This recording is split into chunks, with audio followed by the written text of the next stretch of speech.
Baiklah, Assalamualaikum warahmatullahi wabarakatuh.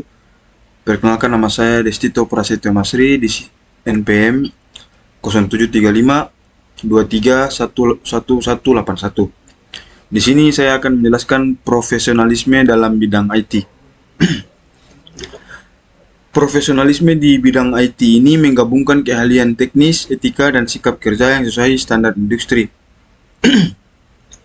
Seorang profesional IT harus menguasai hard skill yang relevan, mematuhi etika digital, bekerja dengan metodologi terstruktur, berkomunikasi efektif, serta adaptif dan solutif dalam menghadapi tantangan teknologi. Dan presentasi ini akan membahas ciri-ciri utama profesional IT dan indikator ketidakprofesionalan yang harus dihindari. Yang pertama yaitu menguasai hard skill yang relevan. Spesialisasi jelas, contohnya seperti cyber security, cloud computing, data science, atau software development. Ada juga update teknologi, terus belajar framework terbaru dan sertifikasi seperti AWS, Cisco, atau Google Cloud. Dan penyelesaian masalahnya yaitu mampu debugging dan optimasi sistem dengan solusi efisien. Contohnya yaitu seperti network engineer profesional, tidak hanya setting router, tapi juga paham network security dan mitigasi serangan DDoS. Keahlian ini mendalam dan pemahaman luas di bidang spesialisasi menjadi tanda profesionalisme yang penting di IT.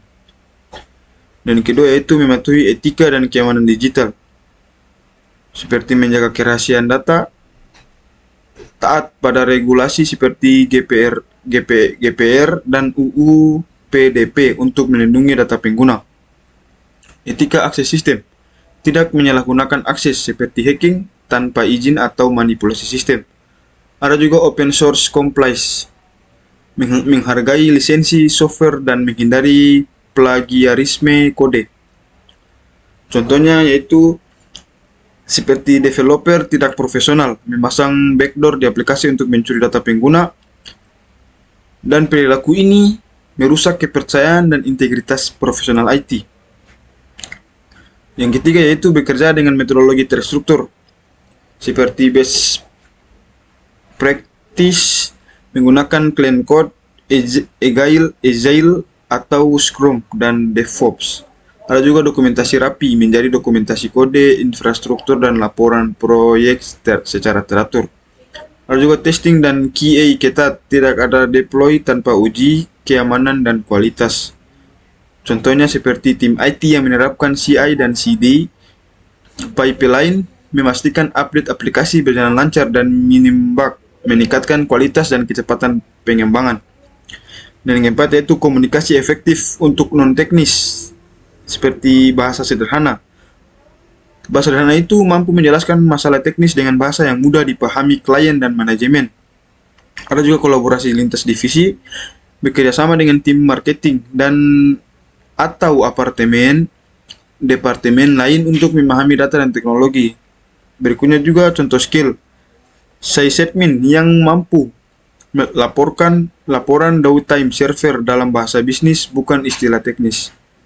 Yang kelima yaitu adaptif dan solutif, seperti cepat belajar teknologi baru, misalnya beralih dari on-premise ke cloud computing. Ada juga proaktif mitigasi risiko, mengantisipasi masalah seperti scalability sebelum menjadi crash. Contohnya yaitu IT support yang tidak hanya reset password, tapi juga melatih karyawan tentang phishing awareness. Dan kesimpulannya yaitu indikator tidak profesional, asal copy paste kode tanpa memahami konsep, tidak backup data penting sehingga hilang saat server error, menunda patch keamanan sehingga sistem rentan diretas. Kesimpulannya yaitu profesional IT bukan hanya pandai coding, tapi juga bertanggung jawab atas keamanan, disiplin, dan siap berkolaborasi dalam proyek yang melibatkan banyak pihak. Nah, sampai di situ sekian. Kurang lebih saya minta maaf. Wabillahi taufiq wal hidayah. Wassalamualaikum warahmatullahi wabarakatuh.